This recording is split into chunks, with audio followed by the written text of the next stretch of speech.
And friends, that's the choice we have in this election. A choice between someone who wants to bridge the divide versus someone who wants to broaden it. A choice between an optimistic future and an angry past. Between someone who uplifts our communities versus someone who trash talks them. And folks, you have the power to make that choice. You have the power to fight for the country you deserve. It's a hard fight, but it's a good fight. It's a righteous fight. It's a fight worth having. And here's the thing. Each of us has something to fight for in this election. I'll close with this. A couple of months ago, at the end of the Democratic National Convention, there was this amazing photo published on front pages of newspapers all over the world. Maybe you saw it. It was the picture of a little black girl in pigtails.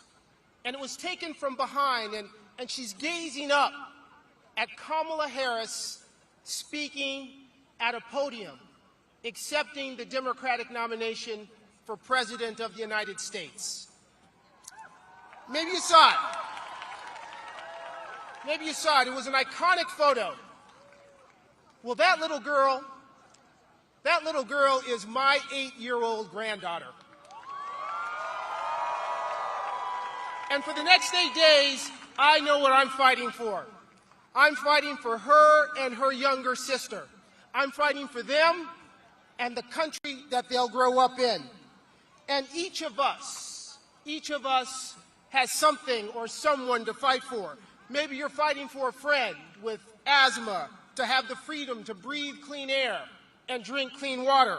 Or maybe it's a family member to have the freedom to love whomever they choose. Maybe it's a brother or sister, niece or nephew to be safe from gun violence. Or maybe you're fighting for the freedom to control decisions about your own body. Whatever or whomever it is, we all have something to fight for in this election. Because look, Kamala knows that ultimately this election is not about her and it's not about Trump. It's about you. It's about you, your family, your future. And friends, that is something worth fighting for. So look, we've got 8 days. 8 days to knock on a few more doors, 8 days to make a few more phone calls, 8 days to fight for the country we love, 8 days to elect Kamala Harris, the next president of the United States. We've got work to do. We've got work to do, Ann Arbor, so let's get to work. Thank you, and God bless you.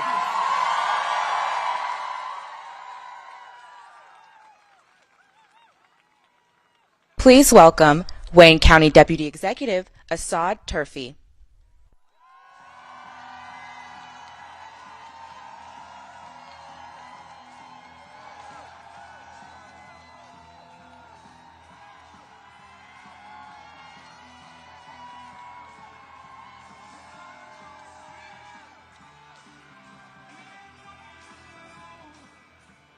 Hello, Democrats!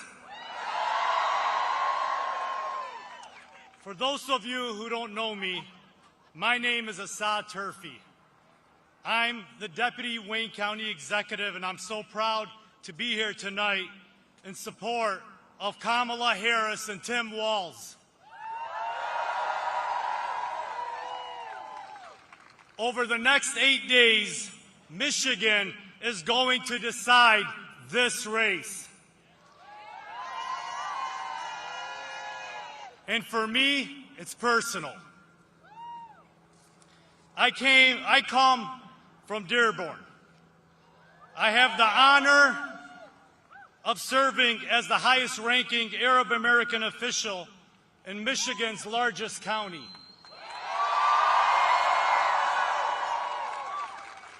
And for the past year has been unimaginable for so many people in my community. We are mourning loved ones who have died in Gaza and Lebanon. We are wondering when the suffering will finally stop. We are desperate for a president who sees us, who understands us, and who will give voice to our pain and work to end this war once and for all.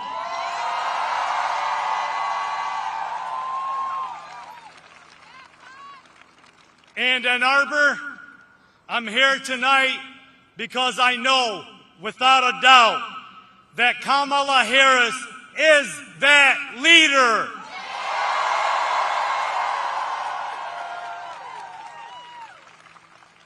Vice President Harris has called for a ceasefire that brings the hostages home, allows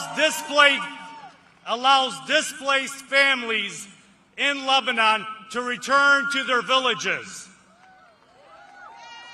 and gives the Palestinian people the dignity and self-determination they deserve.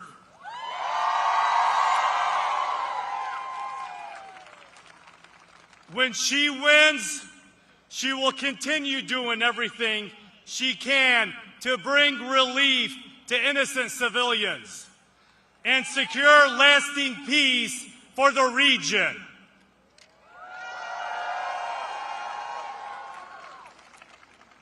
We know what Trump thinks of Muslims and Arab Americans and how he treats us. During his first term, he spent 4 years demeaning us at every turn. Now, in his latest run for the White House, Trump is paying lip services to our faces, using us as props, all while cozying up to the racist architects of his dangerous Project 2025 agenda.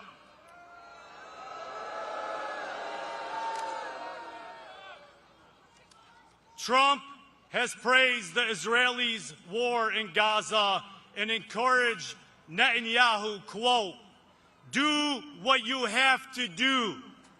He even said Israel should finish the job. Just last month, Trump said that he would block Palestinian refugees from coming to the United States. Trump has called Yemeni immigrants terrorists, and he uses the word Palestinian as a slur.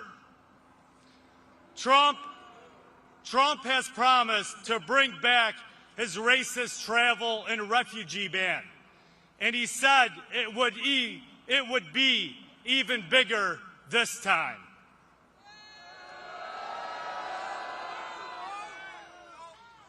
If he gets another chance to occupy the Oval Office, he will only bring more chaos and more suffering. Michigan, in these 8 days, you have the power to shape the future. You can reject the politics of hate and fear.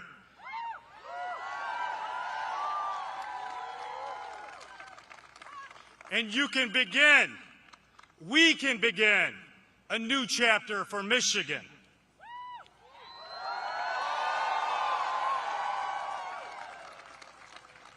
You can elect a leader who stands for peace, strength, and an unwavering commitment to justice.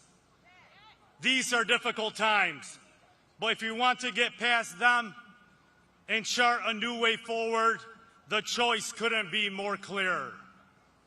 On November 5th, we are going to elect Kamala Harris as the next president of the United States of America. Thank you, Ann Arbor.